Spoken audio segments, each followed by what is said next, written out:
think that the dismal kind of temptation that we have, particularly as Christians, is that, okay, you look out and see the brokenness of the world, you see the brokenness in our politics, and you see the brokenness in like, even aside from politics, just our institutions, whether it be like art or whether it be, Hollywood or whether it be, medicine or you name it, there's brokenness in all of it.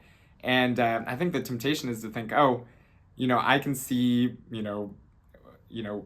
the woke agenda in corporations, or I can see the secular agenda in Hollywood or whatever, and to dust your sandals off and remove yourself from it.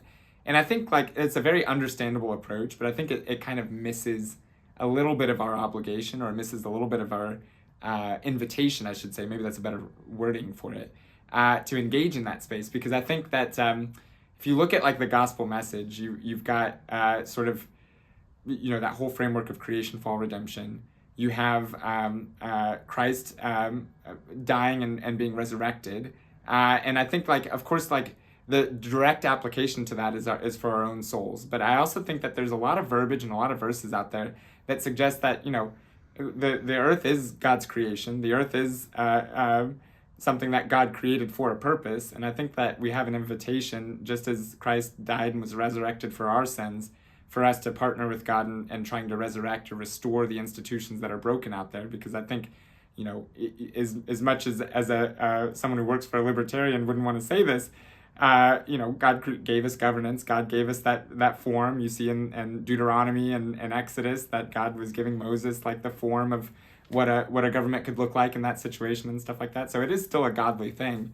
And I think there's a godly way to go about it. And I think that we have an invitation to engage within that process and engage in those questions to see what like an ideal government would look like and what an ideal policy would look like. And I think we also have to operate in humility, because obviously there's always externalities and always exogenous factors and unintended consequences. But I think it's not something that we should retreat from or shy away from, because I think there is an opportunity to partner with God in trying to restore that institution. So in your view, and this is a big topic, I mean, you could write a long book or a series of books about this, but just as you're thinking about it, you used the phrase ideal government, what an ideal government might look like. So from your point of view, as someone who works in the U.S. Senate and as a Christian, how generally, what sort of the thumbnail sketch you'd give of what, in your mind, an ideal government would look like? Oh, that's a good question. And I think this is where the nuances come into play here, as far as like thinking through like, okay, what does what does the ideal society look like? Because I think that's typically what government is used for, is trying to structure a society in a way that is orderly, that allows people to operate and interact with each other without the sort of tensions that come from interaction, and I think there's no easy answer to that question. Even within the realm of Christianity, I think there's a lot of different answers to that question. And I think it's interesting, as a quick aside, I think it's interesting to see the dynamics between the way Catholics approach this question versus the way Protestants approach this question, or evangelicals approach this question, I mean. Sure. And I think, perhaps from an evangelical framework, you might give more of a preference towards individual choice and individual autonomy, in those processes. And I think that I have a lot of sympathies with that, because I think there is, yes, there are virtuous activities and there are non-virtuous activities. And sure, the government can use sort of its coercive or monopoly on coercive power to nudge you one way or another, but I also think that there's some value in sort of self-actualization, and like, I always use this example. Maybe I'll use a less radical example. I was going to use the example of porn, but I think perhaps soda consumption would be a better example that's a little less radical. You could have an argument on whether or not you should ban sodas. And I think, and maybe I'm mischaracterizing, but I think other faiths or other denominations may have less of an issue just banning sodas entirely. Whereas I think certain evangelical versions of what a political society ought to look like would say, well, yes, it's bad. There's no mistaking that it's bad for your health, when you drink a soda. But there's also that implication of like you coming to your own realization that it's bad for you, and that you ought to have the ability to come to that point and make your own decisions and learn from your mistakes, so that it's a choice that you make not to have that soda versus you being told you can't have it, you know. So I think that's just one like nuance or one like type of conversation that we could have on what an ideal society looks like. Something that promotes an approach to government that promotes, if I'm here, I'm interpreting what you're saying, Sure. An approach to government that promotes individual autonomy, not to an extreme, Right. But that promotes individual autonomy. And the example of soda can seem trivial, but it's not, because it involves human choice. Right. But let me ask you about this, because something I've said to students, and I'll pass this on to you. John 3:16 is not a political text, but I do wonder if it has political implications, because that verse says that God gives people, effectively, the way I'm paraphrasing that text now is that God gives people the power to tell him no, which is an incredible amount of power. Right. Human beings have been given by God the power to say no to God, which is an incredible amount of power that's been given to people. Right. So I don't, going from a discussion about soda to that seems like a huge leap. But what connects them is the theme of if God says human beings should have so much power that they can tell me no, then maybe they should also have power to decide whether or not they're going to drink soda. And it's an excellent point. I don't think that we want to be in the business of overstepping what God would do in human interaction, of course. And just like you mentioned, I think that is part of the gospel message, or at least part of the way I interpret the gospel message, is that he's given us the free will to choose whether or not to accept the grace and the gifts that he's given us or not. I think that's a beautiful thing. And so I think that should probably, my perception is that should also be preserved in our politics. However, I understand that that's not a clean discussion. It's not, a black and white kind of approach to politics, because there's all of these, circumstances and nuances. And I mentioned porn earlier. Porn's a great example, because yes, it's a vice, and yes, it affects the user, but you could also make the argument that it affects so many other people too, the consumption of porn. And so I think when you start to think about things in terms of externalities, that maybe there is a little bit more of a role for government to step in certain respects and stuff. So I don't know if there's a one size fits all as far as this is a Christian government and this is not a Christian government, which is why I think it's important that we engage in that process and engage in those conversations to kind of iron out, what an ideal society ought to look like, So I suppose another point of view could be someone, would quote the passage from St. Paul that our body is the temple of the Holy Ghost, and the temple of the Holy Ghost should not be full of Diet Dr. Pepper. I mean, excellent point, excellent rebuttal as well. And I have a lot of friends that, again, and I don't necessarily think that I can say that they're speaking for all Catholics on this perspective, but I think they have an excellent point, and it's a point that's well taken. It's not one that I necessarily agree with, but a point that's well taken in the sense that, when you are living in a community and the actions of your community members affect you or affect your community, that is something that should be weighed when making political decisions. Because yes, bringing it back to that example of porn, like we just mentioned, yes, it negatively affects the users, and yes, there's probably some value in that user coming to his own realization that this is bad for me and I shouldn't do this. But at the same time, every time that he decides to engage in that, he's harming his family directly. He's probably contributing in some respect to the trafficking problem that we have and stuff, and creating that demand for it and stuff like that. So there's a lot of nuances and stuff like that, and a lot of sort of cases like that I think they do have a valid point in. Sure. And that's, of course, that I'm pulling out the most extreme of examples, but right. Even in the soda point, if you have a community of unhealthy people, that strains the rest of the community as well, so. Yeah, I guess that's why politics are hard, I guess. Right. Yeah. And so, but all that to say, though, I think that oftentimes when we get involved in politics, that we discount to your point, the value of free will and the value of self-actualization that is so pertinent, in my opinion, what makes America great, or exceptional. And so, what do you say, or what is your response to Christians who kind of take a principle, or they stand on a principle and they think back, to the earliest, especially the first 2 centuries of Christianity. Anyway, the first few centuries of Christianity, where Christians were known in the Roman Empire for refusing to pledge allegiance to the emperor.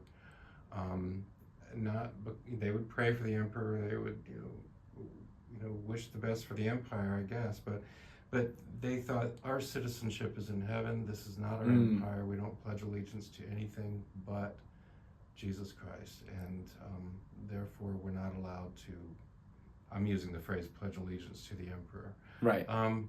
And therefore, we're going to take that same stand today. And this world is not our home. This government is not our government, and so we're not going to get ourselves dirty, messing around in a kingdom that's not ours.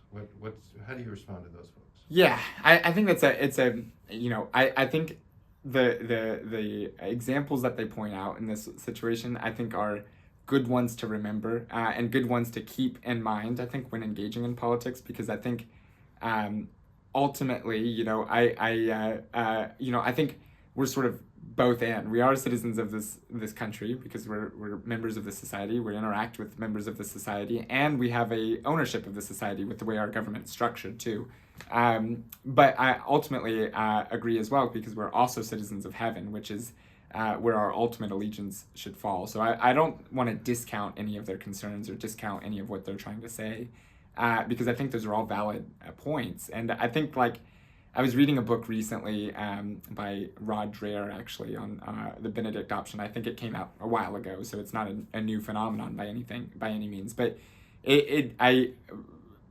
after reading the book, I really do disagree with the book. But the thing is, I think it's very thoughtful, and I think it's a really good expose on this very question, which is okay,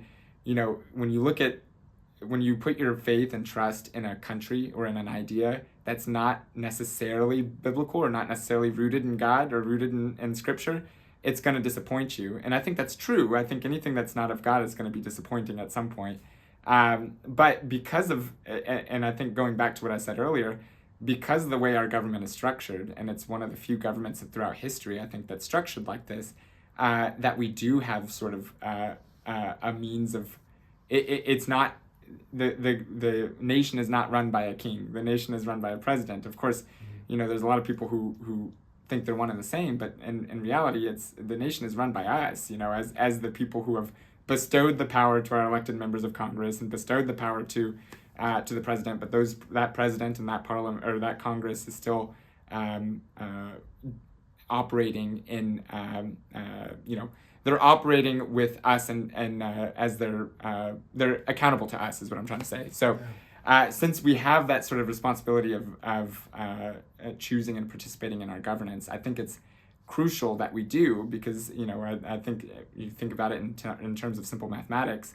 The less that you engage, the more weight that someone who is disagreeable or who has ungodly perspectives, the more their voice increases. So I think it's a bit fatalist to say that we shouldn't engage in this and that we shouldn't be involved in the decisions that are made by our country, because you do live in this country, you do benefit from the freedoms that are bestowed by this country, in which case I think we have a responsibility and an obligation to engage in, if for no other reason, to protect that right to worship, to protect that right to freely make your own decisions, which is not a luxury afforded to many other nations.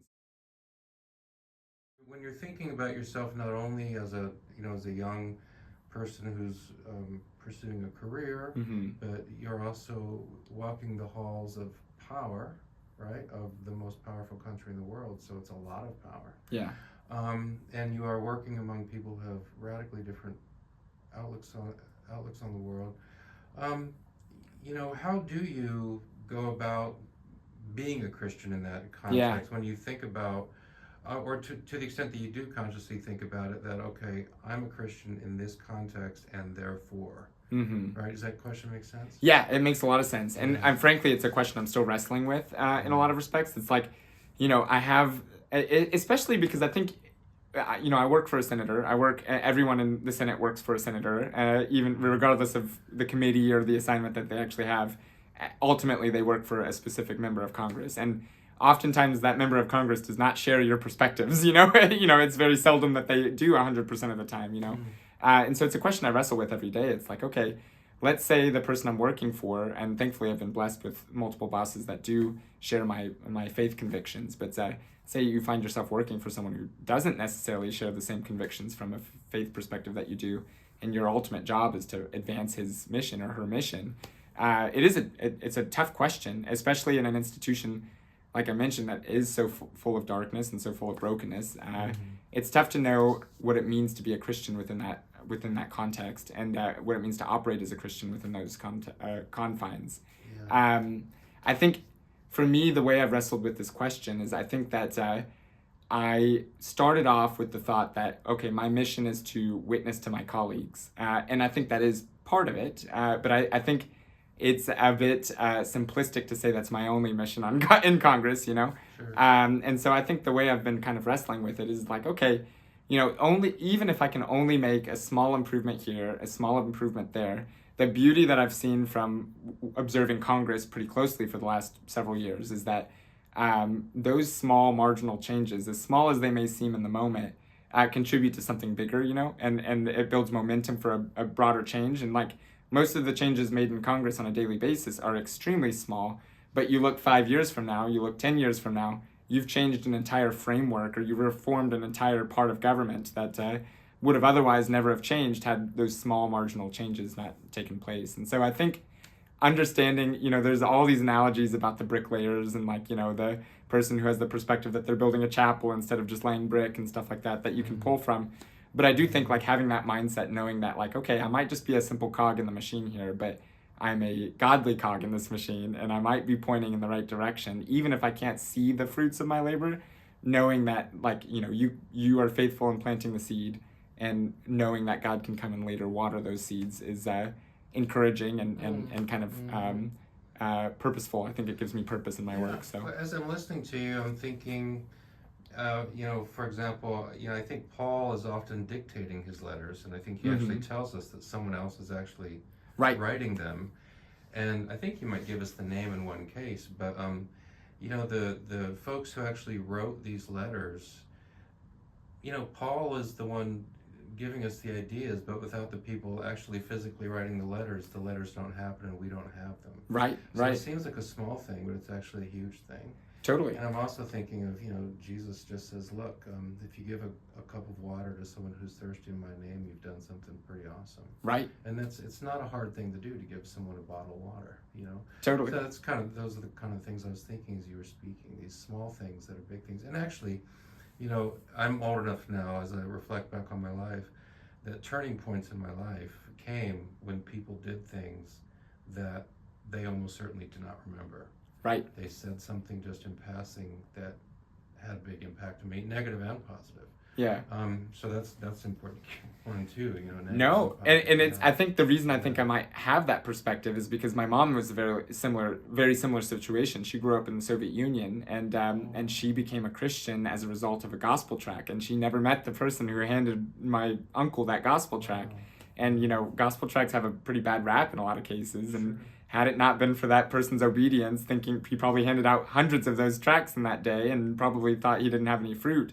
And now my mom's in full-time ministry with my dad. So it's, you know, that act of obedience, or that simple act of obedience, has turned into the multiplication of many other lives being impacted as well. So, wow, that's great. Last question. I asked you about Christians who have a principled and thought-out position. Mm-hmm. You know, we want to be a witness in this society. We want to be involved in this society. We want to have influence on this society, but that's not going to mean active involvement in the government. Right. So folks have a principled, thought-out position. But I want to ask you to talk to Christians who you don't really have a thought-out position, but they've just become so disillusioned. I mean, you've referred a couple times to the brokenness of our institutions. Americans disagree on a lot of things, but I think one of the things they'd agree on is that our institutions are broken. Right. And, you know, and so I think there might be a lot of people out there, including Christians, who say, I've just had enough, and I'm just going to turn it all off and just kind of give up on it and walk away. So it's not really a principled position, it's more of a position of exasperation. So think particularly of Christians who feel that way. What do you have to say to them? Yeah, I think like I mentioned, I think in the beginning of our conversation, I really think that is the temptation. I think, and it's somewhat of a holy temptation. I hesitate to use that phrasing, but what I mean when I say that is I think that like it can be motivated from a good place, in the sense that like, oh, I want to honor God, and I can't see a way to honor God by involving myself in politics that seems so broken, or I can't see a way to honor God by involving myself in the arts because it seems so broken, or in the university because it seems so broken, whatever it may be. I think it can be motivated from a holy place, but I think that I think that I really love the imagery, and I'm not sure this is a direct a tie, but I really love the imagery of Jacob wrestling with God and winning, because I think that like has described my relationship with God in a lot of respects, and I think that describes, frankly, many Christians' relationship with God in a lot of respect. And I think that that's exactly what God is kind of inviting us to do in these types of situations. Like, I don't think it's God expects. I don't think anyone expects everyone to have the answers to every single thing. But what I do think God expects us to do as Christians is to wrestle with Him and try to figure out what exactly He's calling us to do, how to be obedient in different areas and different facets of life, whether it be in your family life or whether it be in politics.